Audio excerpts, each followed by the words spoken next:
My name is Scott Blais. I am the CEO of Global Sanctuary for Elephants, a US-based nonprofit organization dedicated to trying to assist elephants like Pelusa internationally. Our motivation is to try to provide sanctuary for as many elephants in the world as possible to help end the suffering and to give elephants a better life.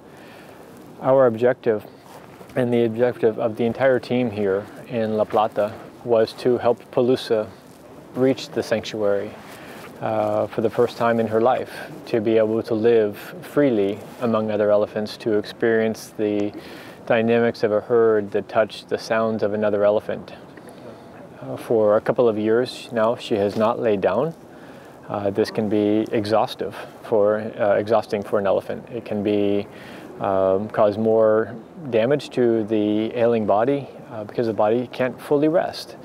It can also cause a lot of pain and discomfort because she can't release the pressure from her feet. Yesterday morning, we had a report and got photos of Pelusa down on the ground. She was in the old part of the zoo, old part of her enclosure. It seems like it was just finally time for her to let herself lay down. She was in a little bit of an awkward position, so we encouraged the staff to help lay her down sideways so she can rest. Our hope was that she just needed to rest, that she could have 6 or 8 or 10 or 12 hours to relax and recover, and hopefully she would gain the strength to be able to get back to her feet. Unfortunately, once again, that's not going in the direction that we wanted. This afternoon, she is becoming a little bit less responsive. Most of her blood work and her values are going in the wrong direction. Everything is, at this point, pointing towards an elephant that is in the final stages of her life. Right now, our objective is to honor Pelusa. She is our focus. She is why we're here, to try to keep her as comfortable as possible. There's always a miracle, but at this point, I think we're looking at Pelusa's final days, unfortunately, and this is going to break the hearts of many people. It breaks our hearts. We wanted to see her walk freely within the sanctuary, but unfortunately, that doesn't look like that dream is going to be a possibility for Pelusa. And so now we just have to continue to honor Pelusa and give her the best chance we can to stay as comfortable as possible through the next steps of her journey. Elephants, like every individual, are going to exhibit comfort, discomfort, stress, signs of suffering differently. And we have to observe what is normal for Pelusa, and then we have to observe how she is right now. And what we see with Pelusa indicates to us that there is no substantial suffering.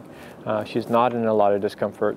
It's really difficult for us to look at her this way, to watch her like this, because it breaks our hearts, because there's not much we can do, and maybe not much we should do. This is a result of captivity. This is a result of almost 50 years in a space that is completely insufficient for an elephant. It's void of physical stimulation, it's void of psychological stimulation, it's void of emotional stimulation. That said, the caregivers and the care team are completely devoted to her. They adore her, they want to do everything possible for her, but it's hard to fight the impact of captivity. Yeah, Pelusa epitomizes everything that's wrong with captivity, and ultimately it's because of human desire. You know, we're the ones that want to be close to elephants. We want to see animals, in a zoo because they're beautiful, they're amazing. We want to touch them, we want to feed them. That selfish desire that we have is what causes situations like this. And it's not just elephants, it's many animals suffering captivity. It's impossible to do justice by them in these confined spaces. Ultimately, my goal and my devotion is to create spaces where elephants don't have to be compromised in captivity, to give them an alternative for as many years as that may be. We're working with other zoos in Argentina to relocate their elephants to the sanctuary in Brazil as well. And we're going to continue our work to try to create a solution that allows us to move elephants before it's too late. Pelusa never got that chance, but hopefully we can give many more elephants that opportunity to live as elephants should.